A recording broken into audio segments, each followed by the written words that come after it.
El aprendizaje modifica no solo nuestro comportamiento, sino también la estructura de las redes neuronales de nuestro organismo, principalmente del cerebro. Es en este órgano donde se encuentran instaladas las funciones de memoria, atención, lenguaje, pensamiento, etc. El cerebro es un órgano del sistema nervioso central y su función principal es la de controlar y coordinar la actividad y las funciones corporales del ser humano, interviniendo en todos los procesos conscientes. Está formado el cerebro por dos hemisferios que están conectados entre sí por una franja de tejido llamada cuerpo calloso, que está formado por unos 200 millones de fibras nerviosas y cuya función es pasar los millones de mensajes que recibe de un lado a otro del cerebro. Ya en el siglo XIX se detectó que las distintas partes del cerebro cumplían funciones diferentes. Pierre-Paul Broca, por ejemplo, descubrió en 1860 que las actividades del habla suelen ser controladas por el lado izquierdo del cerebro. Pero no fue hasta el siglo XX cuando quedaron claramente definidas las funciones de cada hemisferio. El hemisferio izquierdo se ocupa principalmente del lenguaje y de las tareas relacionadas con la lógica y el análisis. También se ocupa del paso del tiempo y funciona de una forma racional y lineal. Trabaja con datos y es capaz de dominar las emociones. Las actividades relacionadas con este hemisferio son el lenguaje y la escritura, las matemáticas, la lógica y las ciencias en general. El hemisferio derecho es no verbal y no racional.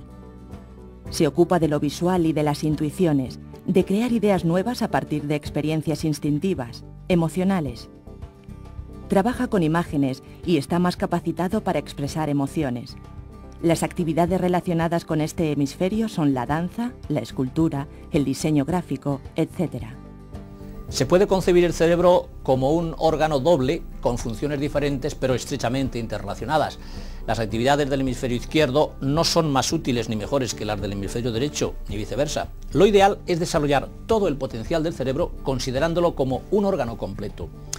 En él tiene lugar el desarrollo de la inteligencia, la autoestima, el lenguaje, el movimiento, la memoria o el interés, habilidades que son esenciales para que tenga lugar el aprendizaje.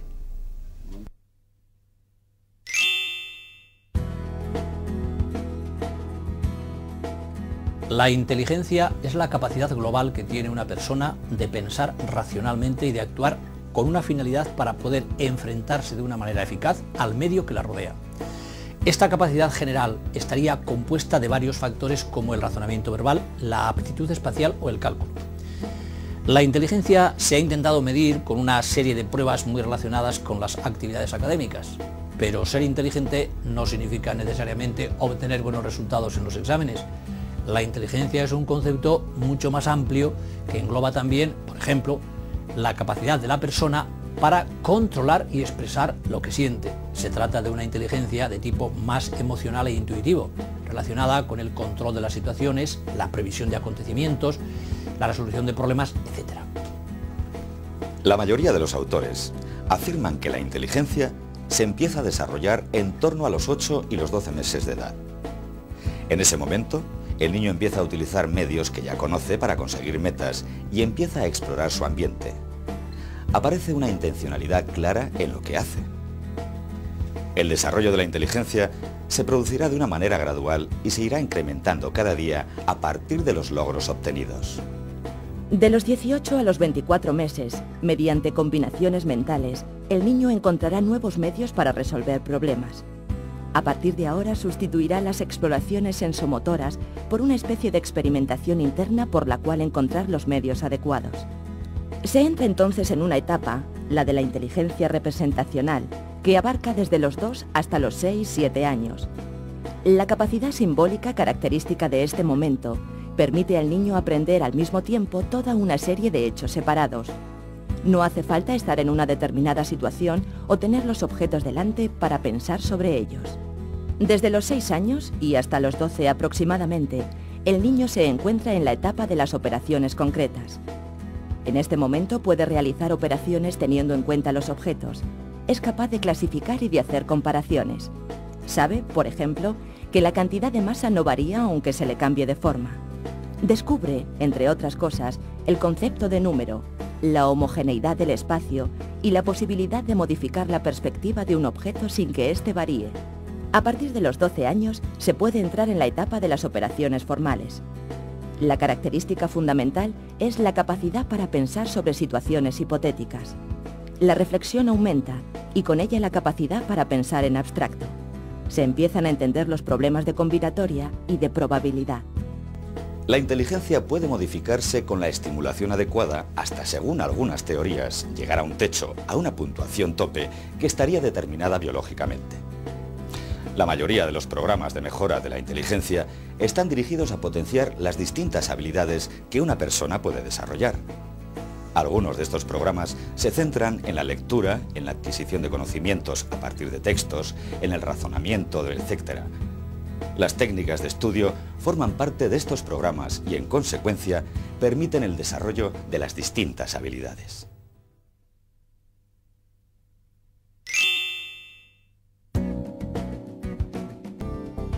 El aprendizaje modifica no solo nuestro comportamiento, sino también la estructura de las redes neuronales de nuestro organismo, principalmente del cerebro.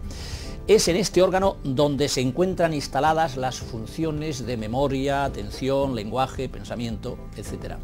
El cerebro es un órgano del sistema nervioso central y su función principal es la de controlar y coordinar la actividad y las funciones corporales del ser humano, interviniendo en todos los procesos conscientes. Está formado el cerebro por dos hemisferios que están conectados entre sí por una franja de tejido llamada cuerpo calloso, que está formado por unos 200 millones de fibras nerviosas y cuya función es pasar los millones de mensajes que recibe de un lado a otro del cerebro. Ya en el siglo XIX se detectó que las distintas partes del cerebro cumplían funciones diferentes. Pierre-Paul Broca, por ejemplo, descubrió en 1860 que las actividades del habla suelen ser controladas por el lado izquierdo del cerebro. Pero no fue hasta el siglo XX cuando quedaron claramente definidas las funciones de cada hemisferio. El hemisferio izquierdo se ocupa principalmente del lenguaje y de las tareas relacionadas con la lógica y el análisis. También se ocupa del paso del tiempo y funciona de una forma racional y lineal. Trabaja con datos y es capaz de dominar las emociones. Las actividades relacionadas con este hemisferio son el lenguaje y la escritura, las matemáticas, la lógica y las ciencias en general. El hemisferio derecho es no verbal y no racional. Se ocupa de lo visual y de las intuiciones, de crear ideas nuevas a partir de experiencias instintivas, emocionales. Trabaja con imágenes y está más capacitado para expresar emociones. Las actividades relacionadas con este hemisferio son la danza, la escultura, el diseño gráfico, etc. La autoestima es el concepto que una persona tiene sobre su propia valía. Esta idea sobre uno mismo se ha ido formando a partir de los pensamientos, sentimientos y experiencias vividas. Así, una persona puede sentirse más o menos inteligente en función de los resultados académicos obtenidos o más o menos simpática, atendiendo al número de amigos que tiene. Las características de las situaciones determinan en parte la autoestima de un individuo. Por otro lado, también es determinante la interpretación que la persona hace de lo que le sucede. Así, pensar que la mayoría de las situaciones adversas están causadas únicamente por características personales, eso es menos positivo y realista que pensar en la existencia de otras causas. Las personas con un nivel de autoestima óptimo se sienten bien consigo mismas y son capaces de enfrentarse a los diferentes retos con más posibilidades de éxito que aquellas otras que confían poco en sus capacidades. La autoestima se convierte en una variable fundamental en el desarrollo de una persona. Desde los primeros años de vida, padres y educadores deben esforzarse en facilitar situaciones en las que el niño pueda sentirse querido, aceptado y valorado. La confianza que adquiera le permitirá adaptarse a cualquier nueva situación que se le plantee. Cuando se quiere mejorar la autoestima personal o de otros, el cambio debe dirigirse hacia dos objetivos. Proporcionar a la persona situaciones en las que pueda manifestar sus diferentes habilidades y ser recompensada por ello. Facilitar estrategias que permitan a la persona interpretar de forma adecuada lo que le sucede. El ambiente familiar y el escolar son determinantes en la formación de una autoestima positiva, es decir, aquella que permite a la persona desarrollar un nivel adecuado de confianza y de seguridad en sí misma. Un niño con un concepto negativo de sí mismo tendrá más dificultades para integrarse en las actividades propuestas en clase, estará menos capacitado para el aprendizaje y obtendrá peores resultados que otro con un concepto positivo, lo cual reforzará aún más su idea de que es una persona con poca valía. Es conveniente señalar que, aunque existe un valor único para la autoestima, los estudios recogen una serie de factores dentro de esta. Una persona puede tener una imagen negativa de sí misma al valorar sus relaciones con los demás, pero no a la hora de evaluar su inteligencia. Estas variables permiten compensar los diferentes niveles de autoestima y proporcionan cierta seguridad. El problema surge cuando en ninguna de estas variables existe un nivel adecuado. Por eso es necesario que la persona descubra, y el entorno facilite, situaciones en las que pueda manifestar alguna de sus habilidades. El ambiente escolar es uno de los más apropiados para detectar deficiencias y compensarlas, y por eso deberá esforzarse por proporcionar a los alumnos experiencias de éxito con las que poder desarrollar su autoestima.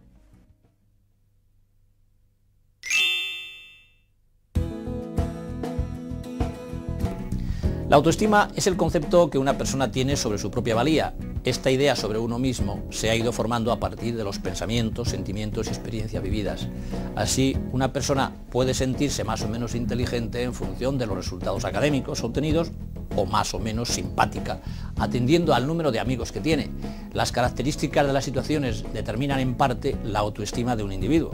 Por otro lado, también es determinante la interpretación que la persona hace de lo que le sucede. Así, pensar que la mayoría de las situaciones adversas están causadas únicamente por características personales, eso es menos positivo y realista que pensar en la existencia de otras causas.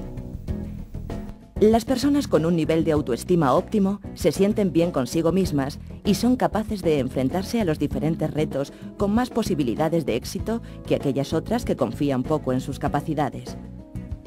La autoestima se convierte en una variable fundamental en el desarrollo de una persona. Desde los primeros años de vida, padres y educadores deben esforzarse en facilitar situaciones en las que el niño pueda sentirse querido, aceptado y valorado. La confianza que adquiera le permitirá adaptarse a cualquier nueva situación que se le plantee. Cuando se quiere mejorar la autoestima personal o de otros, el cambio debe dirigirse hacia dos objetivos. El lenguaje es la capacidad de comunicación mediante signos, ya sean verbales, gestuales o gráficos, que permite el desarrollo de la cultura y del individuo. El niño, nada más nacer, empieza a emitir sonidos. El llanto y las primeras vocalizaciones, como balbuceos o arrullos, marcan el comienzo del habla prelingüística, que se inicia con la comunicación afectiva establecida por los padres y concluye con el lenguaje hablado hacia los 2 o 3 años.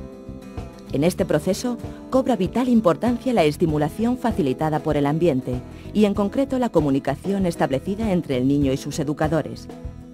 La interpretación que el adulto da a las manifestaciones espontáneas del bebé permiten a este adquirir una serie de conceptos que más adelante va a poder verbalizar. A través de los distintos juegos, los padres o educadores consiguen centrar la atención del bebé e ir asignando etiquetas verbales a lo que éste capta. A partir de la repetición e imitación, el niño es capaz de reproducir palabras y poco a poco aprende a construir frases y comprenderlas, ampliando su vocabulario y expresiones gramaticales. En el ambiente escolar, los objetivos van dirigidos a incrementar y perfeccionar el lenguaje natural que el niño posee y a la adquisición de la lengua escrita. El aprendizaje del lenguaje verbal se desarrolla a través de varias áreas estrechamente relacionadas.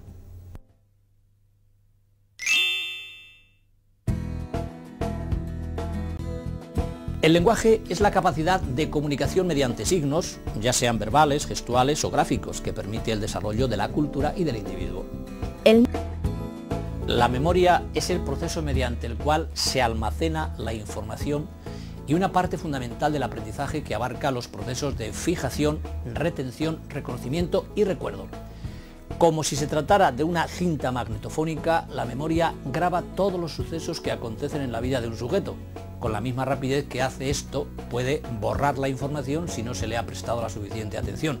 Es decir, si no se ha dado la orden de retenerla durante más tiempo.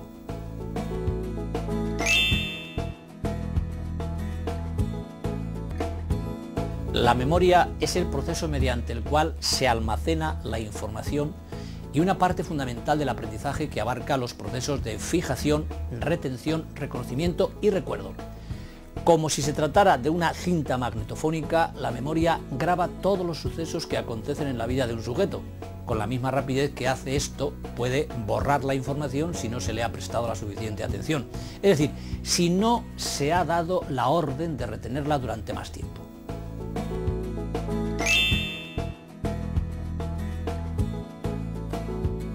El modelo de memoria más conocido es el propuesto por los científicos Atkinson y Shiffrin a final de la década de los 60. Según este modelo, la memoria estaría estructurada en tres tipos: almacenamiento de la información sensorial, memoria a corto y memoria a largo plazo.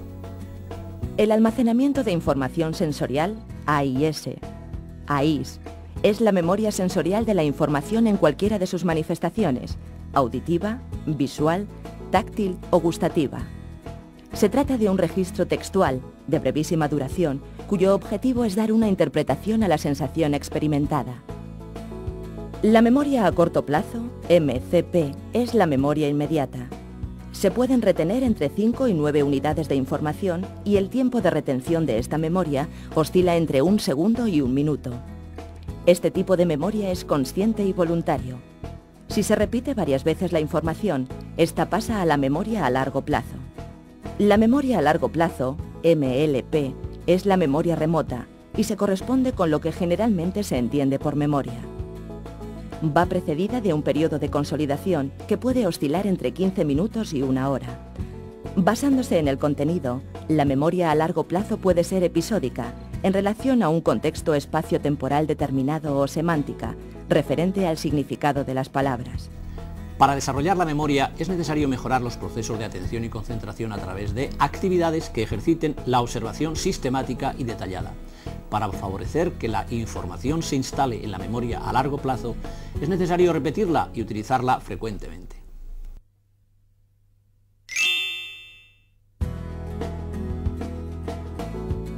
El modelo de memoria más conocido es el propuesto por los científicos Atkinson y Shiffrin a final de la década de los 60. Según este modelo, la memoria estaría estructurada en tres tipos: almacenamiento de la información sensorial, memoria a corto y memoria a largo plazo. El almacenamiento de información sensorial, AIS, es la memoria sensorial de la información